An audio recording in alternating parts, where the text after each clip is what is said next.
This video is about using a table to solve a system of equations. So we're going to use the table to solve the following system of equations. We have x plus y equals 9 and 2x minus 3y equals 8. So when we solve using a table, we're always going to have three columns.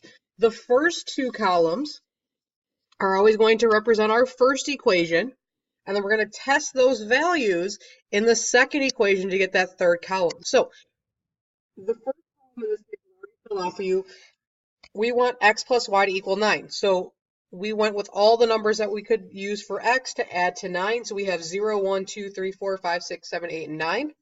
So now for y, we need to fill in those values. So if we look at the equation x plus y equals 9, if x is already 0, then we know that y would have to be 9 because 0 plus 9 is 9. If x is 1, y would have to be 8 because that would add to 9. 7, 6, 5, 4, 3, 2, 1, 0. So any row that I pick in the table has to equal 9 for that first equation. Then we're going to test which points work into that second equation. So we're going to use 2 times the x value minus 3 times the y value to equal 8. So we can either do this by hand or we can use our calculator to help us. So in the first one, we would have 2 times 0 minus 3 times 9. So I could do that by hand or in my head, or I could do it in my calculator. So 2 times 0 minus 3 times 9 is equal to negative 27. We wanted it to equal 8, so we know that one can't be our solution. So we're going to continue going down the table. So the next one we would have is 2 times 1 minus 3 times 8. I can put that in my calculator. 2 times 1 minus 3 times 8.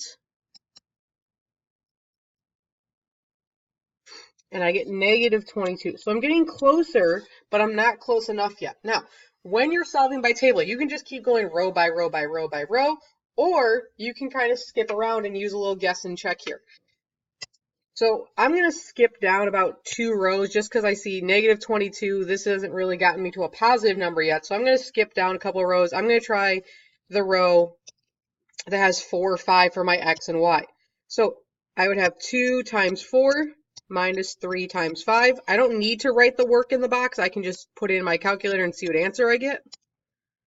And I'm at negative 7. So I'm closer, but I'm still not in the positive number. So I'm going to skip another row, and I'm going to try the row that is 6, 3. So I would have 2 times 6 minus 3 times 3. That gets me 3. So I'm really close now. I'm going to try the next row. So now I have 2 times 7 minus 3 times 2. And I finally got the answer I was looking for 8. So that means these 2 points are the solution. Whenever you find a solution to your system of equations, you then need to write it as an ordered pair. So our solution in this case would be 7, 2.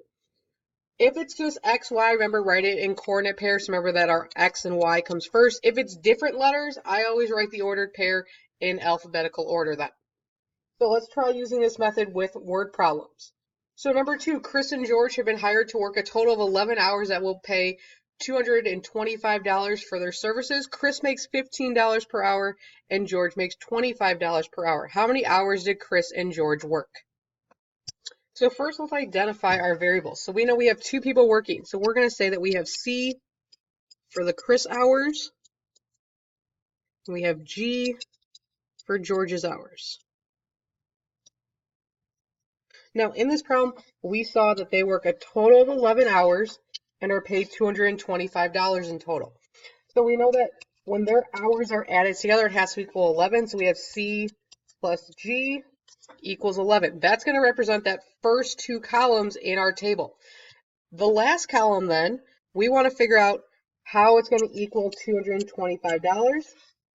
So we know that Chris makes $15, so we have 15C plus 25G, because we're going to take their hours and multiply by their pay to get the total amount that's going to be paid. So in our first column, we already have the numbers 0 through 11, and we have, let's call this C, so our next column is G.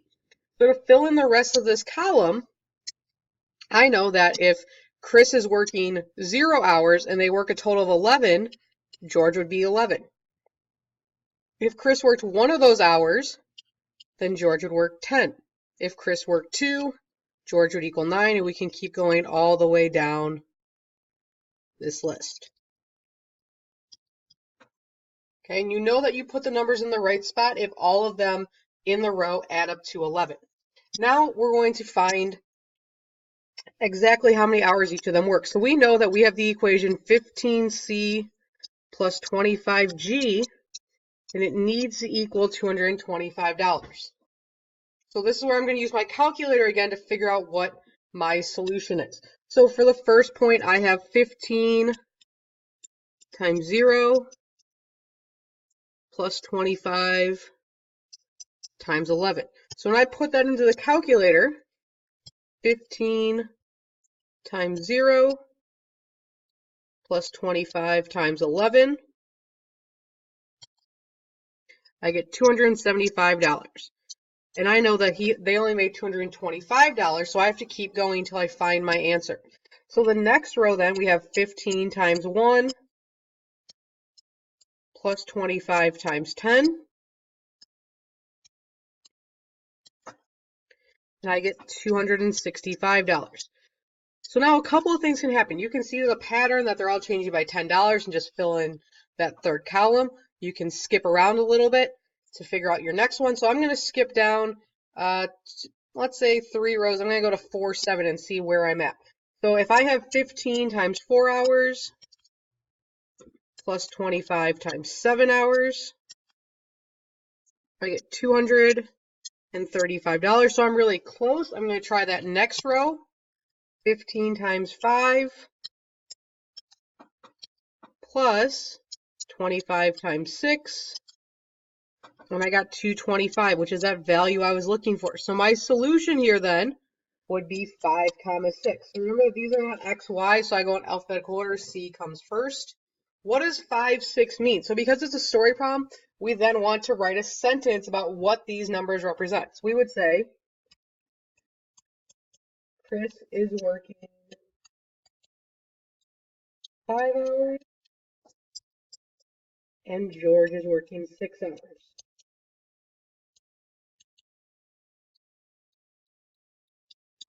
All right, so let's try another one where we're using a table to solve. So the sum of two positive numbers is 18. 2 times the large number minus the small number is 24. What are the two numbers? So we have two numbers here. We have large and small. So let's say that L is for large number and S is for the small number. It told us two sentences. The first one tells us that the sum is 18. So remember, sum is addition. So we have L plus S equals 18. And then our second sentence, 2 times the large number minus the small number is 24. So we have is 24, that equals 24. 2 times the large number, so 2s, or 2l, because it's a large number, minus the small number, so minus s equals 24. Now, this time, notice that our table doesn't have enough spots to go 0 to 18. But when we think about it, the large number has to be bigger than the small number. So we're going to start for the large number with 18, because that's the biggest number that it could be. So we have 18, 17, 16, 15, 14, 13, 12, 10, 12, 11, 10, 9. Then we have our small number. So remember that these two numbers together have to equal 18. So if the large number is 18, the small number would be 0. If the large number was 17, 1, 2, 3, 4, 5, 6, 7, 8, 9. Now, we don't need anything lower than that because the large number has to be bigger than the smaller number. That's how we get a large and a small number. So remember that the other equation is 2L minus S equals 24. So if we have 2 times the large number minus the small number, we can figure out what's going to equal 24. So when I do this one, 2 times 18 minus 0 is 36. When I do the next one, 2 times 17 minus 1 is 33. So if you see a pattern, you can just start filling in your numbers. If not, you can keep going row by row, or you can skip. So I'm just going to keep going row by row for now.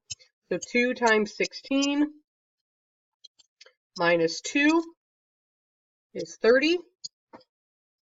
Next row, 2 times 15 minus 3 is 27. Next row, 2 times 14 minus 4 gets us 24. Remember, 24 was the number we were looking for. So our solution is 14, 4, because we're going in alphabetical order again. So 14, 4. What does that mean? That means the large number is 14, and the small number is 4.